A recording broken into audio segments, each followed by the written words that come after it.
Hi everyone, Scott Ludwig with Kinetic Fitness. I want to talk about 3 different exercises today that we know are really good exercises, but we see that are done typically incorrectly. And of course we correct as much as possible during class, but we think if you get a chance to see it in a video, you can watch it a couple times if it's important to you, and something that you may not always pick up in the class, you'll hopefully pick up here with the video. So the first one we're going to talk about is our wall ball. Missy's going to be our demo gal. So on the wall ball, what we're looking for is soft catches. We want to try to get a timing that when the ball's coming down, the whole body catches it and absorbs it, versus her being real stiff at the catch. Go ahead and do a couple of stiff ones, like where you don't squat. So when she delays the squat on the catch there, her body has to absorb all that momentum of the ball coming down at the spine mostly, and then she squats afterward arbitrarily. That's the incorrect way. When you do it right, her hands are waiting for the ball. The second it hits her hands, her elbows are breaking and the squat starting, and she has good posture at the bottom. And now it's a soft catch. It's a lot less jarring on the body. And as well as on the way up, she's using her legs and her arms together. She's not standing and then throwing just with her arms. Good, thanks. So it's one of those deals where I know it's not a loved exercise, but we do it a lot because it really is a good exercise if you're doing it correctly. And it's actually nicer on the body. It feels better if you do it correctly. So it's worth watching the video, watching how Missy did it, listening to the explanations in class, and it gets a little bit easier. It's still a hard exercise, but it's not as awful because it's not so jarring on the body. The other one is their kettlebell swing. Get plenty of complaints about it. And truth be told, if you're not doing the kettlebell swing correctly, it's a bad exercise. When you're doing it correctly, and what people will ask, what is the purpose of the kettlebell exercise? When we're doing it, go ahead and just do a few swings for me and then I'll get into the motion. She's got her hamstrings, her glutes, her lower back, and even her upper back. Go ahead and take a breather. We call this posterior exercise stuff, so when all this stuff is what keeps you up, right? All this stuff is what keeps you in good posture, keeping those muscles strong.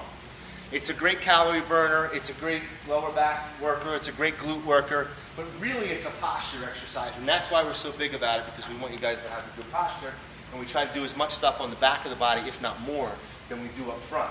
The other thing with the kettlebell swing is you're going to see, go ahead and Missy do a few more, there's not a lot of knee bend. It does not derive itself from the squat, it derives itself more from our deadlift, like our Romanian deadlift, dumbbell deadlift that we do. The other thing you're going to see is that her arms drop for a few moments before her body bends over, and this is why the kettlebell is swinging very high between her legs. Go ahead and take a breather. Let's see, I'm going to give you a lighter one. If she were to drop at the hips, bend at the hips the same moment that the kettlebell's dropping, that kettlebell is going to swing really low. You see this? And now she's compromising her lower back. It's not good. You don't need to do too many of those. It's not exactly the same motion. There's a time where your arms are dropping down and I haven't yet bent over. At the last minute, it pulls me over and that kettlebell is really high, but also close to me versus way out there compromising my lower back. A couple more regular good swings. So there's a lag. Her hips pop forward, the kettlebell drifts up, the kettlebell drifts down, and then she bends over. The other thing she's not doing is lifting with her shoulders. We see some people, there's a couple days where we ask for it, but other than that, thank you. Your shoulders are just a hinge. I often use the analogy about a swing. If I'm pushing a kid on a swing, the top of the chain where it's attached to the swing set can't do any of the lifting. It's just hanging on and letting the motion swing. That's all your shoulders are doing on that. I'll do push-up. Sure. Okay. So, thank you very much. So on the push-ups, whether you're doing knee push-ups or regular push-ups, the first thing I'd like to talk about is your hand position. So let's just pretend I'm in the push-up position on the floor right now. A lot of people choose this high hand position. And we know that in a mountain climber, directly underneath my shoulders is harder. I get a little friction. I'm more of a triangle position here, which is a sturdy structure, right? So this is a little bit more work. And when it comes to push-ups, I can't do my push-ups out in front. My push-ups should be about even with my armpits here.